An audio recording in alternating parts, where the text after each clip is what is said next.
please welcome Graeme Boyd, Brian Ekberg, Ralph Fulton, and Dan Greenawalt. Good morning, everyone. How you doing? Come on in, gents. Oh, what a trailer, eh?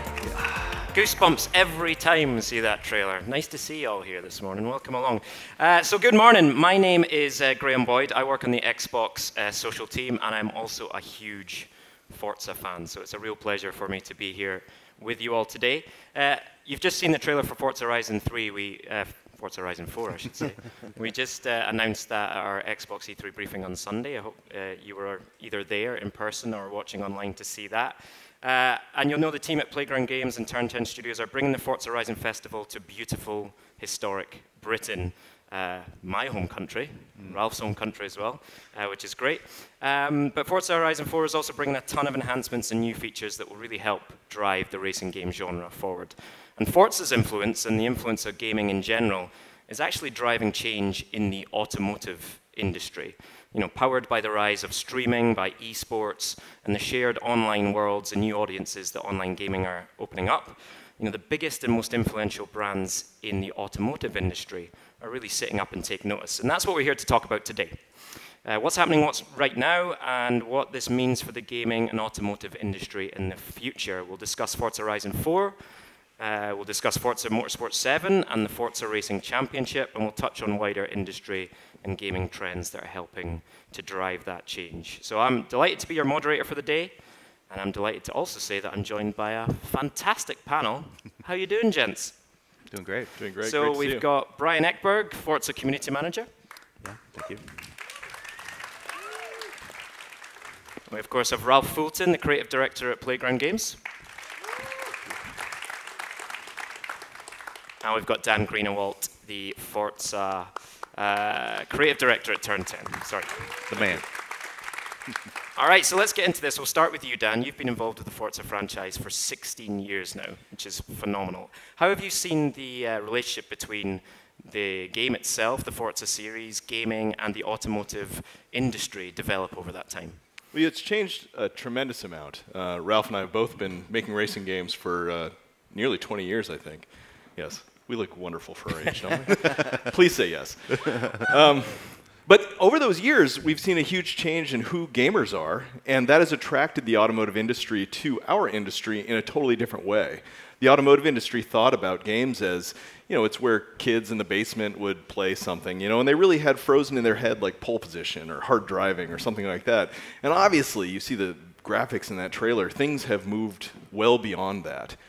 And in the last 10 years in particular, with the rise of esports and streaming, some of the things you mentioned, the automotive industry is now, you know, tripping over themselves in many ways to get access to the types of gamers that play in our world all the time.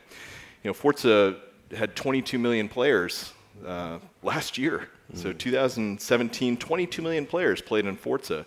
That's a big market for the automotive industry, and they've taken notice.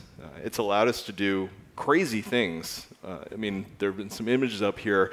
The McLaren P1 made its North American debut on the Xbox stage. That was a huge moment. The automotive industry took notice. And then we lowered the Ford GT from the ceiling. Right, that was amazing. Another one. Everyone's wondering, you know, when are we going to shoot a car out of a cannon? Maybe next year. Yeah, maybe it needs good airbags. I'm not getting in that one. They wanted me to be in the Ford GT as a driver. Thank you very much. But yeah, and then the world debut of the Porsche GT2 RS, you know, that was a huge moment. Usually these car companies will debut at the Geneva Auto Show or something that's their industry, but they realized they would get a bigger splash if they came out to gamers. And this whole story is about the rise of the gamer. Right. The gamer is powering all of this, and we are just a conduit to bring the gamer to the automotive industry. And so I'm incredibly excited about what we can do as a collective industry, and it goes right to the vision for Forza, which is to shape the future of automotive entertainment. We take that very seriously, both Horizon and Motorsport, really moving this forward. I think it's incredible that automotive brands would see gaming events as places to reveal these marquee cars. Is there also a technological relationship? The Forza series has come so far now in terms of the technology.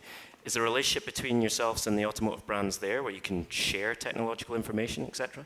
It is. Every partnership we get into, be it with Porsche for Forza Motorsport 7 or with McLaren for Forza Horizon 4, comes with a technical side as well. And it really comes with understanding what are the goals of the partner and what do they bring to bear. So Porsche has a storied racing tradition, but as does McLaren. They come with different, they have simulators, they have engineers working on these things, they have obviously like CAD, computer automated design, and wind tunnel testing. So they end up with tons of data. And we've created an engine in Forza Tech that allows us to onboard that data from different vectors and make the simulation better. And that same Forza Tech engine that powers the simulation in Forza Motorsport is the underpinning of Forza Horizon 4 as well. So these partnerships over the years, every single year, makes the engine better, but it makes all of our games better. It's a really cool moment. The thing that surprised me the most was talking with engineers at, I guess this would have been McLaren during our first partnership on the P1. Right. We were talking about their simulator for their F1 software, and our tire models, they had no idea how we did what we did with tire models. It was something they thought had to be done offline, and we do that real-time deformation in the game. So being able to actually influence their simulator for, at the time, Lewis Hamilton was a cool moment as well. Excellent. Now, you mentioned McLaren there. The McLaren Senna is the hero car for Forza Horizon 4. If you get a chance to head over to the Mixer booth on the expo floor, you can actually see the McLaren Senna in the flesh, and it is unbelievably beautiful. We were privileged enough to actually do the North American reveal for the McLaren Senna yesterday morning on the booth. Ralph, talk to us about Forza Horizon 4, and first of all, this incredible car, what it means to have this amazing car on the cover. I mean, you're right. It was an incredible moment yesterday, wasn't it? It's the first time I've seen it in the flesh. I know some of our team have been privileged enough to work with it in the run-up to this event, as we got it in game as we went and recorded its audio on track. But yeah, what a fantastic moment it was yesterday to see that car unveiled. And I think it's really important for us. I mean, we always have, I think, the pinnacle of automotive engineering on our cover. I think that's an important thing. It was also important to us this year that that car came from a British manufacturer, because as you mentioned right at the top, Forza Horizon 4 is set in beautiful historic Britain, and I think it's important that there's a commonality, there's a thread that runs through everything we do in celebrating and showcasing what Britain has to offer, and that's something I think we're obviously delighted about. It's kind of it's our home game, this one, but I think what the team back at Playground are really excited to do is show the world just how beautiful and diverse and interesting and historic Britain is in Forza Horizon 4. That's right. Yeah, I don't mind saying, as a proud Scotsman, just as Ralph is, I almost shed a tear when I saw Edinburgh come up on screen in the briefing on Sunday. That is a big moment. Talk to us about your goals for Forza Horizon 4. Like, what were the things that you really wanted to push forward on from where you've been in the series before? Right, and I think we're going back to Forza Horizon 3 now, because when we finish a game at Forza Horizon 3, there's obviously a bunch of things that happened then. We went on and we built a couple of great expansions, and we continue to support the game, but there's also some groups within the studio that almost immediately start thinking about what the next Forza Horizon looks like. And that happens really fast, and people have to really get themselves into that mindset of thinking, okay, we've got another 2 years. How can we push this forward? One of the great things we have in Forza Horizon 3, as I said, was a breakout success for us. More than 9 million people have played the game since it launched a little bit over 18 months ago. What that gives us, as well as an enormous sense of pride, is a ton of data about how those players go about playing the game, what they do, how they play it. And that gives us a real steer, I think, and inspires us as we start to think about what became Forza Horizon 4 would look like. One of the things we saw was an incredibly social community.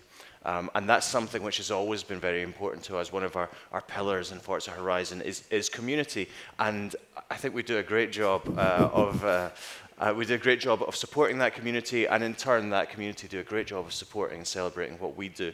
We wanted to push that further.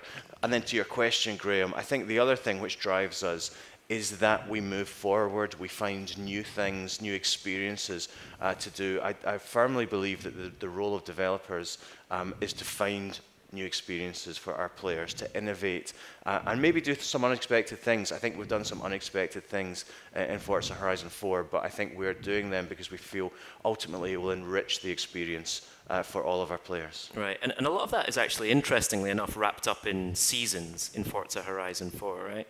Talk to us about why seasons isn't just a cosmetic thing, it actually adds a whole new dimension to the way you play the game. Absolutely, yeah. So we're in Britain.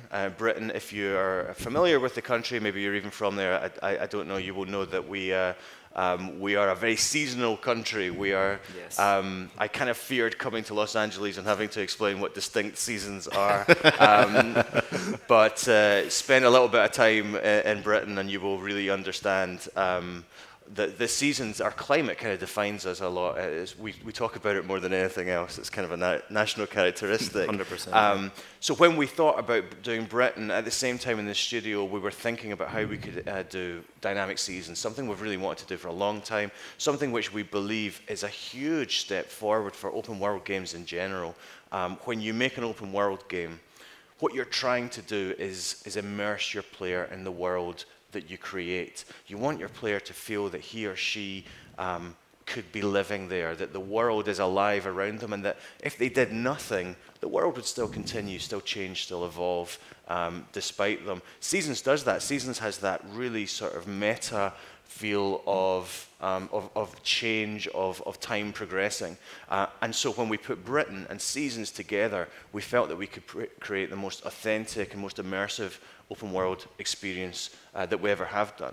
And when we got the green light on both of those things, we felt that this was the perfect combination. And you're right, Seasons changes, I've said it a lot, Seasons changes everything in the game. It changes the visuals, as you've seen in the trailer, and hopefully you'll be able to see in our show floor demo over at the Microsoft Theatre. It changes the audio, it changes the driving experience, but it also, as time progresses, it changes the gameplay that's available to you. It changes the experiences that will be served up to you on a weekly basis, because everything changes. The season changes for everyone in the game every single week, and that's a first for open world games. And I love the way, I was going to say, I just love the way also, it's not just that the seasons change every week, but having the sunrise and the sunset and the rainbows and rain, all of that together, when you think about Mixer and Twitch and streaming and how people now find games and get excited about games, I love that thought that 9 million players playing Forza Motorsport or Forza Horizon 3, they're experiencing the sunset at the same time. It's a cool story time moment.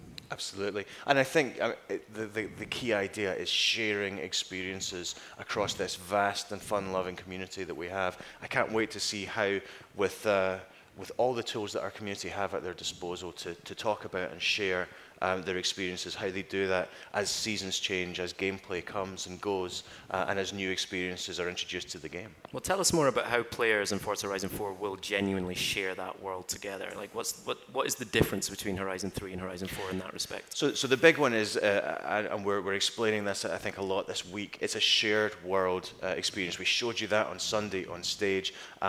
What that means is when you play the game, you play in the same world as everybody else in the community. The cars you see are real players driving around the world at exactly the same moment. They're seeing what you're seeing. And I think that's the root of shared experiences within the game. A key point, I think, that I really want to make, and I've been asked this a lot, is that this isn't an always online game. It's not a compulsory online game, and if you want to opt out of the online components, that's absolutely available to you. We're not forcing you to do anything, but we do strongly believe that this is a game better played with others, that the unpredictability, the spontaneity, the fun of what other people, real people, will do in your world will enrich your experience in a whole bunch of ways that we think are really valuable. And you're pushing the technology forward as well, right? You've got a little He's my fan flying around you there, don't you? He wants to be part of your shared world. I mean, the Forza franchise in general has always pushed gaming technology forward. I think you're adding things to Forza Horizon 4 like 60 frames per second mode for the first time. I get a sense that for automotive manufacturers, and Dan, I think you touched on this earlier, in the past they thought of gaming as 8-bit pixels, basic representation of cars. Whereas now we can see from these incredible images, you're bringing these incredible cars that people don't generally get to see in their real lives truly to life in a game. And you can't just look at it, you're actually getting a sense of feeling it as well. Do you think that is shortening the gap between gaming and actual car manufacturers? I think it really is. I mean, I think Dan touched on the fact that our audience is growing and growing, and that I think the auto industry probably sees games such as Forza as a great way to showcase what they do. But I think also in tandem, the technology that we have developed to represent cars and what they do, how they sound, has continued to evolve and develop. And one of the great things about working in Forza is obviously we have two teams. We have a team at Turn 10, we have a team at Playground Games, working on the same tech-based Forza tech, always pushing it forwards.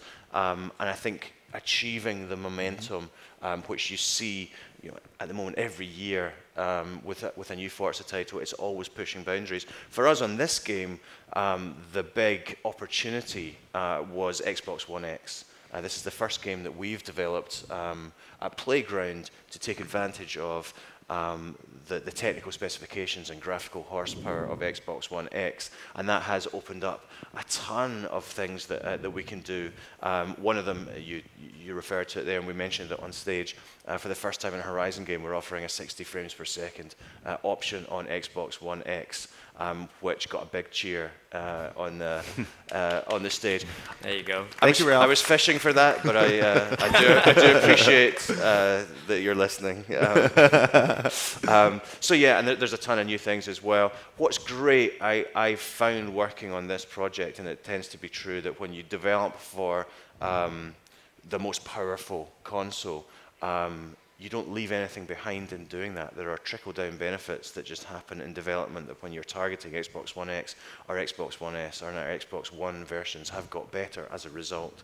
So no one is left behind. And I feel great about the game we're showing in the show floor, both on Xbox One X and on Windows 10, as really being the tip of the spear in terms of graphical performance and visual fidelity. And the Windows 10 thing can't be undersold. I mean, right. Really making the Forza Tech engine for Windows 10 benefits the Xbox One X and benefits the Xbox One and Xbox One S. So that having that engine that can go to an ultra PC spec all the way down to a lower config so we can get to more people is really critical. And more than anything, this is a big push from Microsoft trying to broaden the number of gamers. Just get more gamers playing, the adaptive controller, having more options on the PC, play the game where you want to, turn things on and off. This is at the very heart of Forza 2, that we want to reach a broader audience, not for business reasons, but for our vision. It's about shaping the future of automotive entertainment. And to do that, we need to reach all gamers, we need to reach all car lovers, bring them together in a massive community, and let them express themselves in creative ways. So when you see the movements we do as software developers, you can actually tag it back to that higher level vision. It's what's been driving us for 15 years now. Right. I want to bring Brian in here, because I think something we all love about Forza and racing games in general, and also cars, as long as we do it safely, is competition and racing, right? And you guys are investing in that as well with the Forza Racing Championship, which I know you're very involved with, Brian. Tell us how important the Racing Championship is for Forza as a franchise.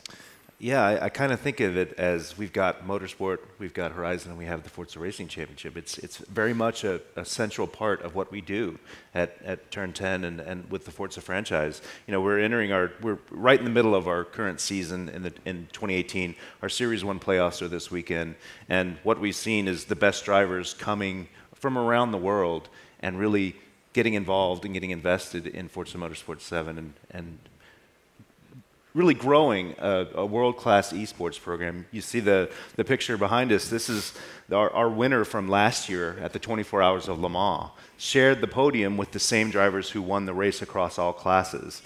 That was an iconic moment for the Forza Racing Championship, and it was hard for, I know the team was feeling the same way I was when we were seeing those guys up on stage. It was inspiring. It was incredible to see these guys that worked just as hard. They raced all night. We put these guys through the ringer, just like the real race drivers were doing it all night. These guys were racing all night in our tent, our Forza RC tent at Le Mans for the Porsche Cup, and it was fantastic to see the relief and the joy on these guys' face. And to be able to be elevated to that same level as a real race driver who shared the podium at Le Mans was fantastic. So in the new season, you know, we're really taking advantage of the power of a game like Forza Motorsport 7, where you have 700 plus cars that you could put together in really interesting combinations. Right. And just this past week, we did sort of an interim show before we hit our playoffs this weekend, and we did all sorts of interesting sort of demo races of the kinds of things that you could have, where we had a Mercedes-Benz race truck going against an Aston Martin DB1 and a rally car all on the same track. And as I was watching this happen in real time, I was like, this is something that was not going to happen in the real world. This is the power of Forza, and if you love racing, you can see these kinds of interesting combinations coming to life in the game. And how are you seeing automotive brands getting involved in esports? You know, I've seen brands forming teams, you know, yeah. What are you seeing? It's all over the map. I mean, we've seen, like we said, with the 24-hour Le Mans, that was sort of a Porsche-themed event. It was the Porsche Cup. We've had IMSA get involved, a race series get involved, and we see, just as you say, teams are forming around the world where they're getting serious about. We have serious money on the line, and teams are forming around the best drivers in the world. We have Fernando Alonso, who's racing at Le Mans this weekend. He's got an esports team where our #1 driver, everybody knows him as Lage, he'll be competing this weekend. That's cool. And you know, you get tweets from Fernando Alonso cheering on his Forza driver that's on his team. So it's fantastic to see this evolve. I still think we're relatively early in the stage of maturity for esports, and particularly esports teams within Forza. I think that's something that's going to continue to grow over time. We're going to see as the money gets bigger, as the promotions get bigger, we're going to see more teams forming. But yes, eventually we're going to see some really high-powered teams with the best drivers in the world. It's going to be fantastic. Great. And Brian, obviously you're very embedded with the Forza community. How are you listening to that community and driving change within your existing games? Yeah, it's been really great to hear. I love weeks like this because we're all excited about Forza Horizon 4, and everybody's so excited. Everybody has so many questions. I think we're getting a hint, gents. That's amazing. Carry on. Sorry. Yeah, so everybody is just so hyped up about Forza Horizon 4. Everybody's curious as to what's going to be in the game. But as Dan knows, we're right in the middle. We're still continuing with our development of Forza Motorsport 7. I think we've done, Dan, 15 updates to that game since it was launched. So we're always listening to the community, whether it's on the forums, whether it's in our live stream chats, whether it's emails to the team, what have you, Discord. Any way people can get in touch with us, we want to hear their ideas. We want to see how they want to see the games evolve. Games like Forza 7, and of course, going forward with Forza Horizon 4, we're going to be definitely listening to the community and seeing the kinds of things they want as well. Absolutely. Is that part of your roadmap, Ralph, for Forza Horizon 4? Yeah? It is, absolutely. And we typically come to E3 and talk about how we're going to close out a game, how we're going to get it to ship, and the quality it's going to be at launch in October. But really, the other thing we're saying is this week is about our team's commitment beyond that. And we see Seasons not just as a really cool open world feature, but also as the perfect sort of delivery mechanism, if you like, for the new stuff that our team is going to continually bring to the game post-launch, whether that's new experiences, new features, responses to community feedback. Our commitment is that the team will continue to develop and evolve and change the game almost with the passing seasons as well. So the game you'll see at launch will not resemble the game that you'll be playing in a month or 2 months or 6 months or years to come. And just as you see the automotive industry changing and reacting and becoming a bigger part of gaming, gaming is changing. I mean, the way you find out about games today, a lot of games, is through streaming. You don't find out about them through traditional marketing and what have you. And that actually gives the power back to the developers to create features that create community. The community creates the streams, and that actually is this nice virtuous cycle that brings people into our games. It's a great place to be as a developer, but it does mean changing the way you build games. It's no longer build a game and be done, or even build a game and do DLC. It's now about involving the community, and as Brian said, Forza Motorsport 7, 15 updates, but also 100% of Turn 10's Motorsport team is still working on Forza Motorsport 7, now going on 9 months on. This sort of community involvement is super critical. All right, gents, well, something tells me that I think we're going to have to wrap this up. Ladies and gentlemen, thank you so much for joining us here this morning. I hope you enjoyed it. Thank you to everyone at home. Forza Horizon 4 is coming to Windows 10 and Xbox One on October the 2nd this year. Don't forget you'll be able to play it day one in Xbox Game Pass as well. And of course, Forza Motorsport 7 is already out there. It's changing all the time. It's improving all the time. You can get out there and play it. All right, gents, thank you so much. Thank you, everyone. And call it a day. All right.